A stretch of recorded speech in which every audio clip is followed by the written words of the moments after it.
Hello, superfans. Welcome to Alberta News and Views. Tiny Tim Houston and Suzanne Holt gave their wildfire updates, and we've recently just found out that the wildfire near Halifax is confirmed to be human caused. Now, it's strange because they found an open pit fire, but they refused to give the location of this open pit fire.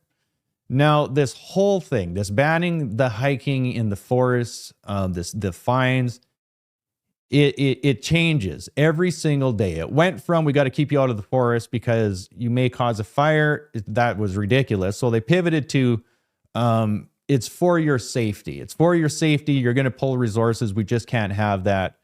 It is complete chaos there. What they refuse to touch base on that I noticed today is the fact that there is a huge arson problem in specifically Nova Scotia and New Brunswick. And I'm talking big time. You can easily look at the data and see that the vast majority of their fires are human caused. From 2007 to 2023, arson is the #1 cause of fire in Nova Scotia at 1,144. Camping, smoking, lightning, arson is just 31.44%. It's massive. Now, in New Brunswick, where did it say that the province has experienced extreme fire risk due to hot, dry conditions with a heat warning in place and no significant rain in the forecast? Human-caused fires are noted as a major issue, with 80% of New Brunswick wildfires attributed to human activity, though specific causes like arson are not detailed in official sources. Why do they refuse to talk about who is causing these fires and the repercussions of it? And I don't think they want to go down that road, because you may find that it is the usual suspects that are constantly creating the crime and the chaos in Canada right now. And they're lumping us all in this together. Watch this. They're out of control. That's the folks at DNR are doing their best. Nick Moore, CTV. Thank you. Of the 6 new fires today, the 16 total fires, is there any indication about what is starting these fires, or how important is it that determining the cause of these fires? How important is that right now? Determining the cause of the fires is something that you do after you've put the fire out. And so the priority is to get on them quickly and to make sure they don't become the kind of fires that consume resources and put lives at risk. And thankfully, the team has done an incredible job, thanks to New Brunswickers as well, for getting to those fires quickly, being aware that they... Blah, blah, blah. And it doesn't matter, because in New Brunswick, specific causes like arson are not detailed in official sources. It doesn't matter if they do investigations. They're not going to tell you anyway. Listen to Tim Houston. Tomorrow, I don't know the answer to that. I have a question for Scott. I understand that you're not able to say the cause of the Susie Lake fire under investigation. Are there early indications that this would be human caused? I know that that is largely what causes forest fires in this part of the country. So that the cause of the fire was related to human activity. It was an open fire. There was nobody in the area when the crews arrived on scene. That makes it impossible to hold the person or people responsible to account. And yeah, that's frustrating to everyone. But can you say like the location of the start of the fire more precisely? No, I can't. I don't have any details. It is an ongoing investigation, and there's no details. This is the Susie's Lake fire, right? Yeah, correct. Yeah, I'm sorry, I don't have any additional details other than it was human activity. Yeah. So why wouldn't they say where the location is? There is something very, very significant with the location of that fire. Now, there needs to be, just like in Alberta, there needs to be serious consequences, like everything else in Alberta or in Canada for crime, but there isn't. There needs to be consequences for their actions for arson. They need to be ramped up. It is unbelievable the devastation that these fires are causing. to our provinces, to our lives, everything. Like with Stephen Guilbeault, he was the main cause and government was the main cause for the fire in Jasper, for those of you out there that don't know. Just complete incompetence. They pulled funding. They just turned everything into a matched tinderbox. It's unbelievable, the mismanagement and the incompetence from government. It is just the same story year after year after year. And they keep on saying that it's climate change or that it's drought. Tim Houston in this interview, in this update, he said that Nova Scotia hasn't had rain for over a month. Well, who gives a shit? The problem was arson. So what are you doing about arson? That is by far the main cause of the fires. But yet they do nothing about it. And then they pressed him asking if he's going to invest in water bombers. Well, who gives a shit? Who gives a shit if you have more water bombers? Are you just going to, it's the story of Canada. Are you just going to constantly accommodate arson? The same thing with gun crime. Are you just going to constantly give criminals bail and accommodate their criminal activity all the time? Why?